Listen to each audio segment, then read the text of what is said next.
Okay, so we are back with game two.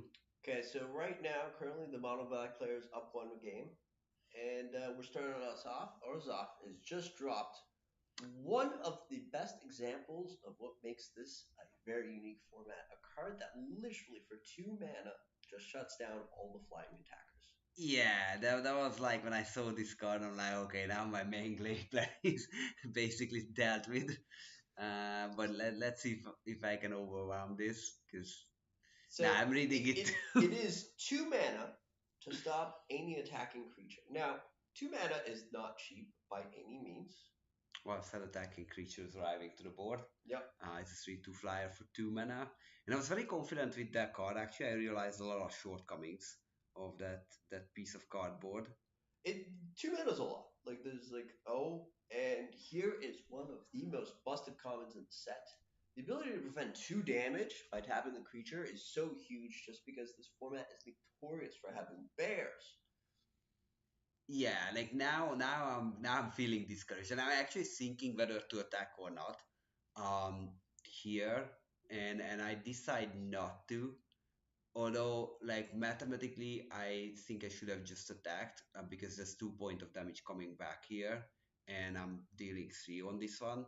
And now the Opal Titan is coming down. It's like Oh, now I'm like, okay, let's see. I so Orzhov is just really setting up all the defenses, the prevent two, the prevent flyers, and then if that Titan gets on top online, yes. Pro Black is just an absolute nightmare for a deck that's So monocolored. now I'm thinking the lines, like how to solve what's on the board, potentially the Opal Titan coming up, and yeah, like I'm going when this is a solution via Requiem. So let's just keep the stall on, and then Okay, so you know, take some time to add up the counters, but once they're there, insanely powerful. So gotta wait at least 2 turns, maybe three, till it gets online. yeah, that's what I'm thinking. That like okay, he has a 1/2 and a 1/1. Like he can't really attack into me. If he kills my flyer, then okay, then I'm taking two a turn. That's not too much. And then the Wire Requiem will load up the counters, and eventually I will kill the board. Now, what I'm thinking also that can I activate the Opal Titan in my mono black deck in such a way that it doesn't get pro black? Because then I can just wipe the entire board, and then yeah, that would be the ideal situation. So Adam is thinking too, what should be the out from the current stall here. I mean, the mono He does black player cycle. is just one of He those does cycle. components right now that you have a very strong board right now, but it's if that Opal Titan ever gets online, you're just in a Yeah. nightmare scenario. Oh yeah, especially like against my deck. 'Cause if I would have at least two colors, I'm just loading up the Wire Requiem. Let's get a counter. Move it around. Yeah, like I'm still trying to hold this because now I feel like he needs to play into the board if he wants action. And then I'm not in a rush because the Wire Requiem can just keep jogging. Although there's a little bit of worry of any disenchant effect that he can kill the Wire Requiem because now the floodgate will open that. But yeah, so we have a comfortable stall. And this is a perfect example of just getting stalled out in a format like this. It's one of the dynamics where like boards just get gummed up, things and numbers just don't line up very well. So nobody attacks, nobody defends, just because there's no point either Oh way. yeah, there was a technical mistake there. So actually, this forgot to top up the Wire Requiem, but I thought that it's not a May ability, so we are discussing it with Adam, and it's like friendly banter. It's like put it on the counter. I thought no, I'm not gonna put it on because if it's a May ability, so if you miss it, you miss it. But now I'm watching out. Like okay, Okay, okay, okay. let Respect to the players here. yeah, he would have been okay with that. But I'm like, look, like let's just go through the motion. We kind of tend to forget that we are playing for camera here and not just like testing against each other, which is very nice. And yeah, there is a way to activate the Opal Titan Mobile fort. Okay. without giving it protection from black. So now I'm really feeling like I'm in the driver's seat because now the three counter is on, and then the Titan could be killed, and then I'm the only person with the board. So and at this point, I also feel like that I have a very good long game because I have two corrupts in my deck. so I can deal a lot of damage without actually attacking. And Adam points out that's one thing notable about that card, that if you cast another creature, the Skittering Scourge dies. Like Yep. that's not a design which really common today. So I made a mistake for getting it there. And then Mistrigger, it's okay though. It happens. Honest yeah, mistake. and that's all the reason why Adam is such a formidable player. He's operationally very tight and know what's going on. So yeah, so I'm just explaining him the mobile fort here, that like I can pump this creature to a 3/5 or even bigger, should that become a situation. I'm trying to block, so I'm not even sure because he points out that it has protection, but I think it has protection from a color. It specifies on Opal Titan that it has protection from the colors of the spell. So if the colors are multiple color spell, it would have protection from both those But colors. what is But since colorless? it does not specify colorless, Oh, so it would I not couldn't have block. protection from any colors. But anyway, now the smokestack arrives. So Smokestack I think arrives, and we are in a very unique situation here. Now, Smokestack usually is wildly powerful in the early game just because it forces the opponent to use up resources. I But mean, it forces my hand here too. Like I think he saw it. I couldn't tap my mana fast enough to yeah, remove his board because I'm like, look, like now I'm the only one with a creature and the smokestack is on. So if he starts ticking it off, like it eats away his creatures too, and I can do damage until then. I'm really hoping that I'm gonna have a core up to actually finish the last few points of damage. so this is one of those very interesting dynamics where most players really should take a minute and just think about how they want to play this game through. Because with the smokestack on the table, one of the lines is you may want to be sacrificing your lands. And the debate you have to ask yourself is one, do I have more lands to sacrifice than my opponent? And both players should be thinking about this. And two, do I sandbag lands? Do I hold into lands in my hand and then just see if we can get to a point where both players have got nothing and then I run out my hand? Yes, I choose to raise the smokestack. That's why I chose to decide. Like, okay, he Yeah, has two flyers, and then I'm trying to attack into this, and then hopefully that I'll finish the game before the smokestack actually takes my board. it is definitely a viable strategy. Okay, we got a big stick just hit the table. The Stars Avatars here. Massive, just probably 18-18 at this time frame right now. Huge stick, but once again, we still need to sacrifice the smokestack. Yeah, so smokestack So goes on. we're really playing a game of just resource management here. And one of the big things you want to do is stop the Sarah's avatar from attacking. Now, whether you do it by putting stuff in the way or locking it down some way, these are all possible. But mono black should, in theory, have some kill spells. Yeah, also one thing which I'm hoping to do, like yeah, just get in, try to shrink the set avatar by attacking and lowering his life total, and Sure. then hopefully chum blocking with the wall, if that comes to that, or like trying to see if I can do anything else about this. Um, but yeah, and then now it's gonna be the Dark Hatchling is a choice, because now I was thinking that okay, is the smokestack gonna get fast enough that I'm just gonna lose more creatures on the board? But I decided that this is another flyer, Oh, and now I can really put the brakes in. and when you have no other resources on the battlefield, smokestack now means that you're sacrificing your lands. And even if you have a lot of them, it's still a resource that you're like using up very quickly. So now what's happening is that yeah, so Adam's life total is kind of getting dangerously low. He does get one of the air attackers out of the way, which I know that like okay, I'm just gonna sack that to smokestack, and yeah, and then he plays an Opal Gargoyle. So there's a little bit of Air Force blocking if I would add to the board. And I'm actually choosing here to sacrifice the Dark Hatchling. That's an obvious choice because it's already pacified, and I'm actually taking a land. Well, it's one of those things also where if you don't, you now give your opponent the ability to maybe do something else and sacrifice the enchantment, Exactly. Yeah, yeah, yeah. and you're just forcing them to use up the resources they have. Oh, and that is corrupt. So And this then is corrupt just clears out the game here. Huge amounts of damage here. yes. I think at this point he's at one life, so I feel very comfortable with this game. I'm like, okay, before the smokestack, this plan turns out perfectly. I'm just gonna go under the smokestack and we're just gonna finish the game. I have the two flyers, the Opal Gargoyle I have no intention to activate, and I have the extra war. So now he needs to solve three creatures on the battlefield. as a problem and then go from there. And yeah, I'm wondering, like what is the situation? And here I'm like, okay, I'm just gonna win this. Like I just don't see how that goes. And now Adam casts young Matsuo. Bold move. So and I think we discussed a lot this play. It's like, okay, young Matsuo, is there a way to survive? And I'm like, okay, 4 mana left. Like, I'm hoping he doesn't have enough. There's a second. So one of my flyers are gone now from Okay, the okay. graveyard. And I'm like, okay, well, I still have 2 creatures. So he needs to kill another creature somehow and get back something else. So let's see what he can do with that.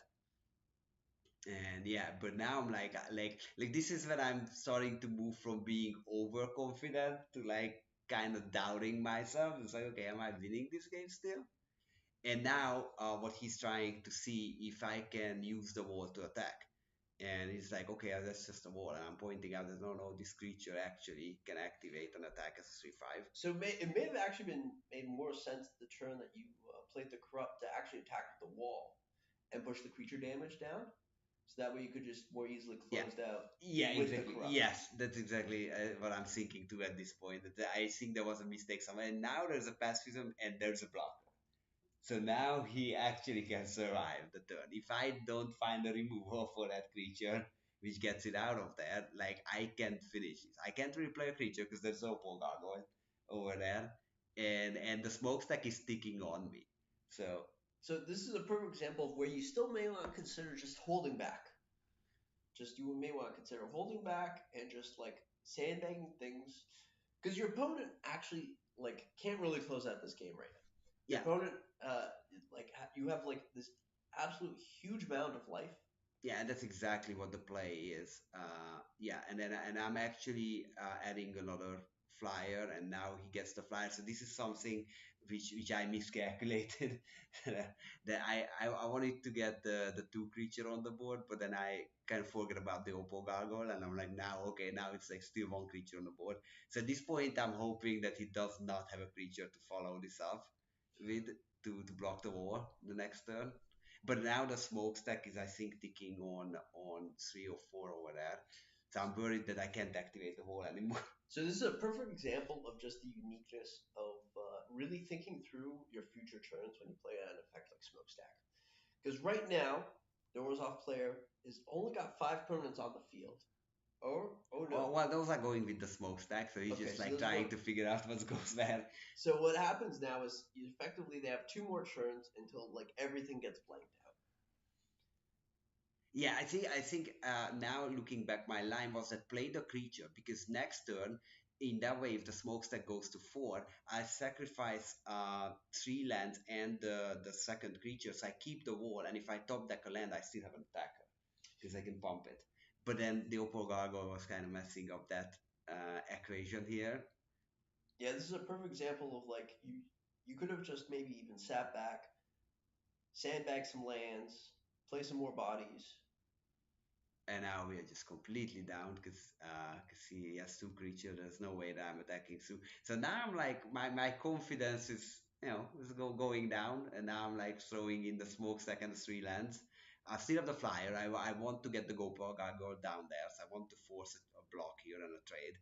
Because if I don't, he might just sack the smokestack and the 3 lands and beat me with the 2/2 flyers. Sure. And I'm like, now I have to attack. There's no way that like I have to put him in a position where he can't keep the smokestack around. Okay, can't afford to sack the smokestack.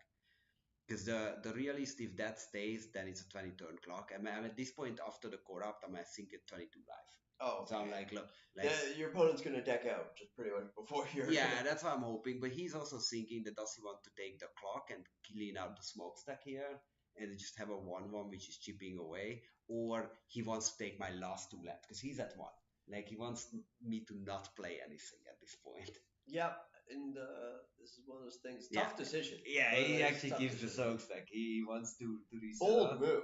Bold Yeah, move. yeah. This game is insane, and I felt like at this point that like somebody it was slipping away from me. So yeah, chuck in the last 2 lands, pass the turn, get the smokestack down, and then he plays a land. So now I need to top deck lands. At this point, I don't have lands in my hand. So I'm like, okay, he has a second, and now I'm starting to worry that like he's at 1, I'm at 22. Is this really slipping away? Well, I mean, 22 is a lot, and also you haven't really seen any big creatures, with the exception of the Sarah Avatar. Yeah, yeah, yeah. I mean, now I'm trying to to see if I can get my mana under me. First time and I hear, I think I go to discard. Oh no, actually I cycle. Yeah, I cycle an X plunge, which is an insane moment because you never cycle that card. That's like a hard removal.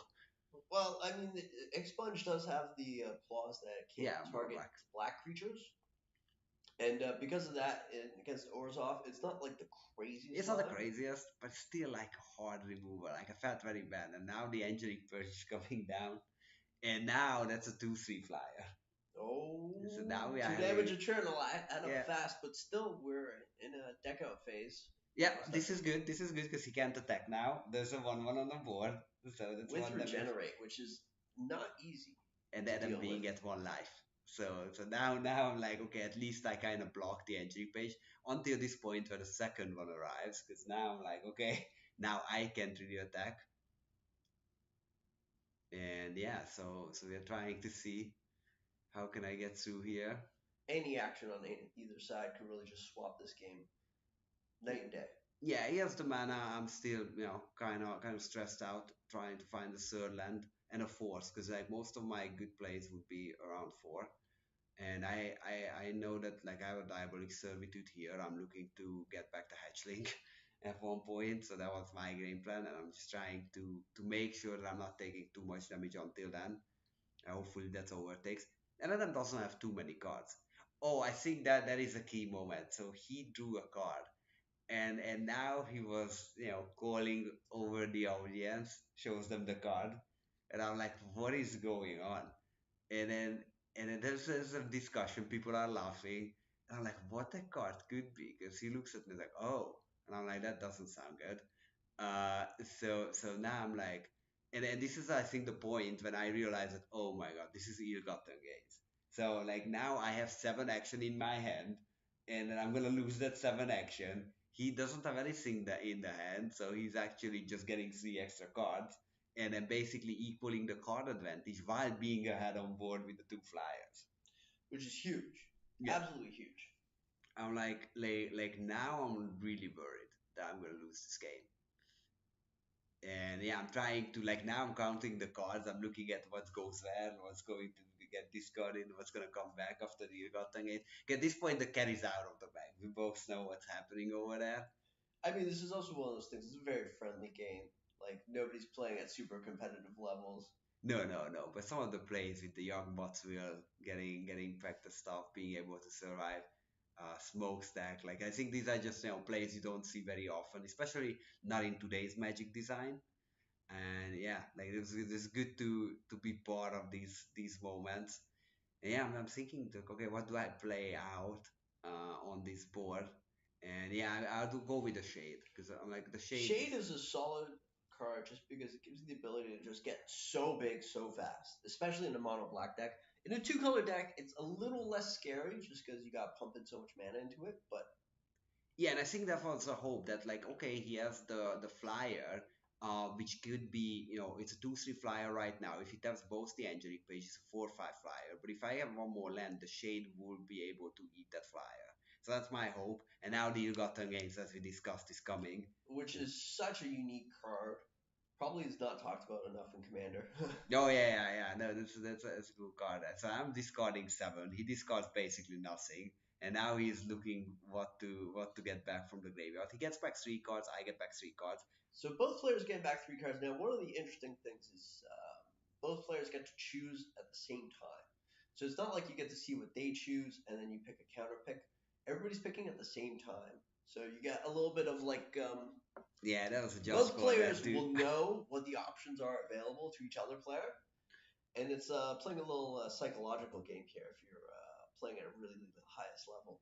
Yeah, But yeah. I mean, I wasn't playing much of a psychological game in the sense that I know that I need a land to cast a Diabolic Servitude, and I have a Dark Hatchling down, so I'm gonna clear out his biggest flyer. And I was looking at what should be the third card for me, and I think I chose a Corrupt here.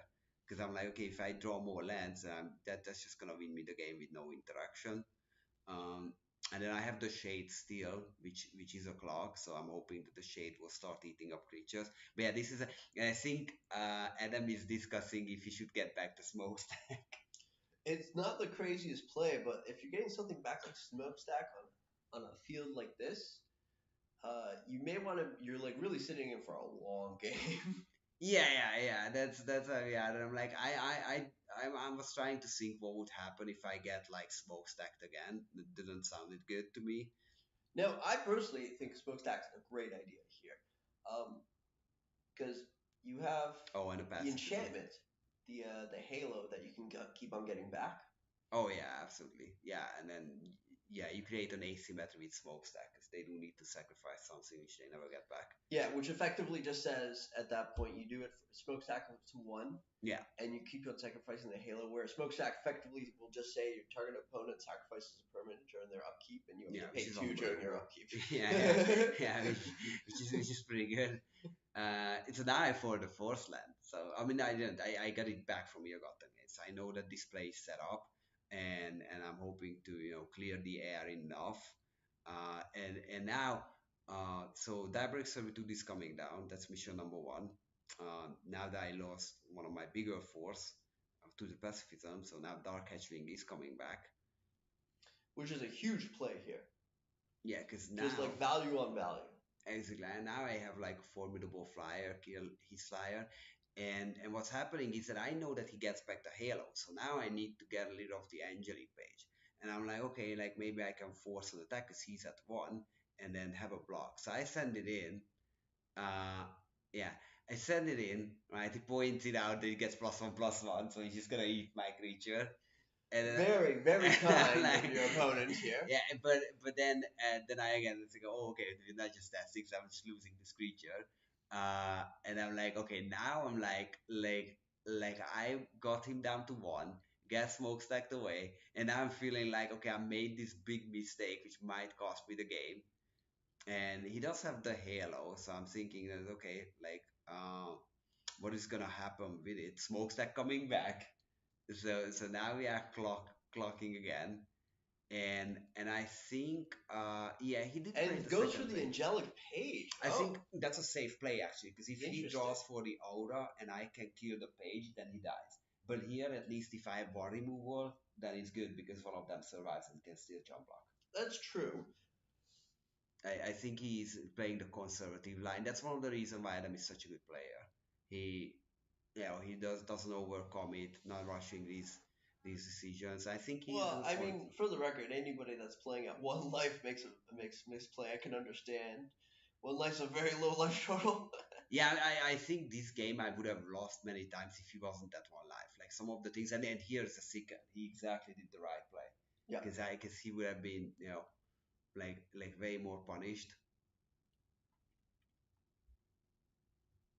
And yeah, so now he jumps away. And the second would have killed the angel page with an aura, but if it's any other removal in my deck, I probably would have. Well, it's not only that though. You like swing in, they block. The sicking allows it to kill the creature, and then they're still down the creature. But Yeah, I mean, also the big thing is that I'm at this point thinking that we're gonna go through another one, and yeah, and then he doesn't have a removal because in the past I was worried that he does have a removal, and that's how this is gonna end. But got there. Actually, the funny thing what we realized after the game, if on that very first turn I attacked with the Skittering Scourge, I would have won this game.